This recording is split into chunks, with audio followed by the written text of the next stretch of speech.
So maybe I should get started asking you, how'd you get your start here in the music business? Well, actually, I had moved to Los Angeles from Missouri, and I had been there. Well, anyway, I met and married a young man who was trying to get started as a songwriter, and Harlan Howard, and we and I made some demos on his songs. We'd been married a year before he ever heard me sing because I wouldn't sing in front of anyone, and I never had. Amazingly enough, I was very, very shy, and so anyway, he accidentally heard me sing one day in the kitchen and said, "Was that you?" And I said, "Yeah," and he asked me to make a demo on a song he and Buck Owens had written, and I did, and it was a song called "Mommy for a Day."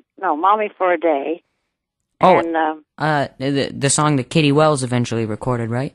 Yes, and she recorded it, and they received their first BMI award on it, which is the company that pays the writers, Broadcast Music Incorporated. Mm-hmm. And so after that, a producer heard one of my demos and asked me to record. So my first duet, of course, was with Wynn Stewart. My first time in the studio to actually record was a duet with Wynn Stewart, one of the great artists. Yeah, he sure missed. Yes, he was a great artist, and he's one of the most imitated artists, mm-hmm. as far as his style. And Merle Haggard, when he first started, when he sang, it was almost like hearing Wynn sing. Yeah.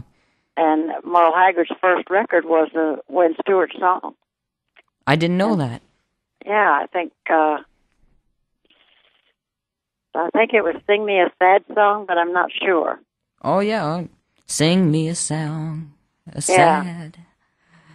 Yeah, that's a great tune, and you and Wynn Stewart had several hits together, such as Yes. "Wrong Company," right? Yes, we did. "Wrong Company" and "We'll Never Love Again," and our first one was a song called "Yankee Go Home," which it was recorded before by Goldie Hill and Justin Tubb. Mm-hmm.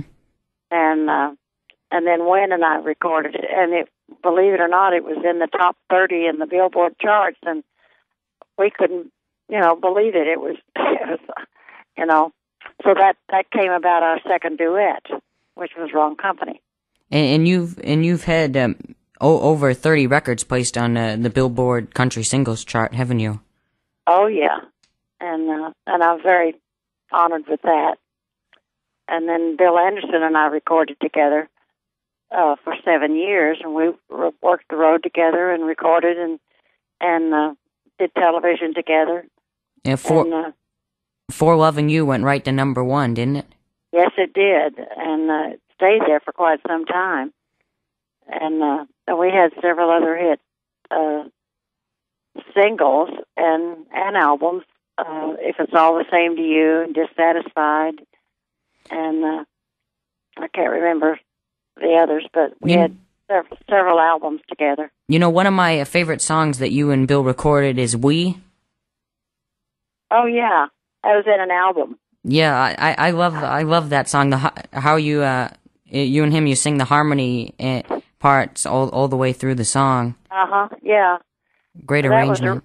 That was in our last album together, and that was recorded originally by the Statler Brothers. Oh. Yeah. And so, would you like to tell me, Jan, what was your first charted single in your solo career?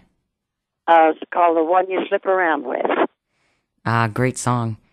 Yeah, that was I think that was a top 10 record. Pretty sure it was. And that was the one that started it off for me, as a solo artist. And then after that, you went on to have such great hits as "Bad Seed" and "Evil on Your Mind."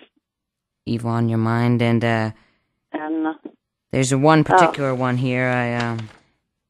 Love is like a spinning wheel, and I don't know what there's a bunch of them. There's a whole list of them I got here in front of me. Let's see here. Already mentioned Bad Seed and When We Tried and Rock Me Back to Little Rock, of course, which was the song that I kicked off with here. And has that sort of become one of your signature songs? Rock Me Back and Evil on Your Mind was the first really big hit, And you've also worked in songwriting yourself, too, with Bill Anderson, and you've written songs on your own. Well, Bill's such a great writer, but I wrote a song one time called Love is a Sometimes Thing, which was a #1 single by Bill and the title of an album called Love is a Sometimes Thing. And Bill and I wrote I Never Want to Stop Loving You, which was a big hit for Connie Smith. It was recorded by Conway Twitty and Tammy Wynette. Mm-hmm. And that was a great song. And one of my particular favorites that you wrote is The Life of a Country Girl Singer. Oh, gosh. Yeah. I wrote that when I was in England. I wrote it in about 10 minutes. Any particular inspiration behind it? Oh, it's just kind of a true story, life of a country girl singer. I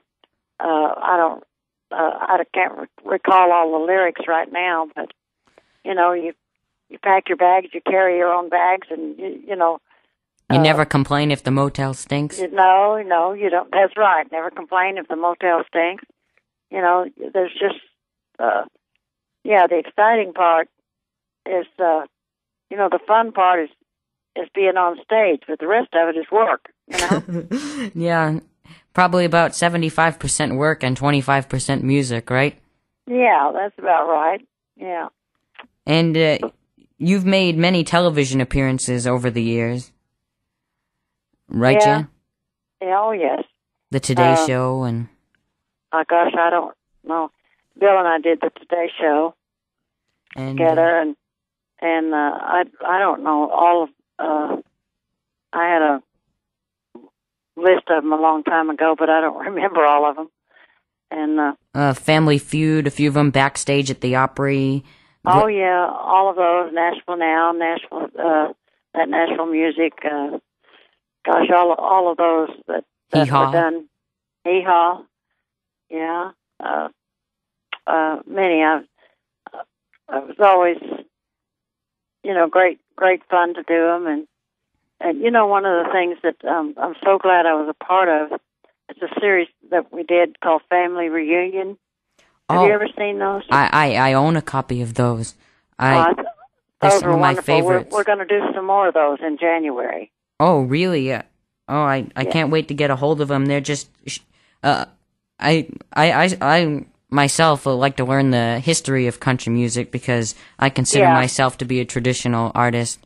And just the real history behind the music interests me, and there are a lot of great stories told around that circle there. Oh, in those absolutely. Videos. And we've lost so many of our friends and the real legends in country music that it's sad for me to watch them. Yeah. But we just lost some more. I understand we just lost Porter. Yes, Porter Wagner last Sunday. Yes, and Hank Thompson passed away this morning. Oh, I didn't know that. Yeah. Oh, really? He passed away this morning. He lived in Texas. That's awful. Yeah. He's always been one of my heroes, the great king of Western swing. Absolutely. He, I love Western swing, and of course he was an icon in Western swing. Mm-hmm. Just so many things, and probably only second to Bob Wills. Yeah, I would probably. Yeah, but I'm privileged to have known him. I mentioned to you earlier that I dedicated last week's show here to Porter Wagner and his memory and music, and you told me you were at the funeral celebration that was broadcasted over WSM radio.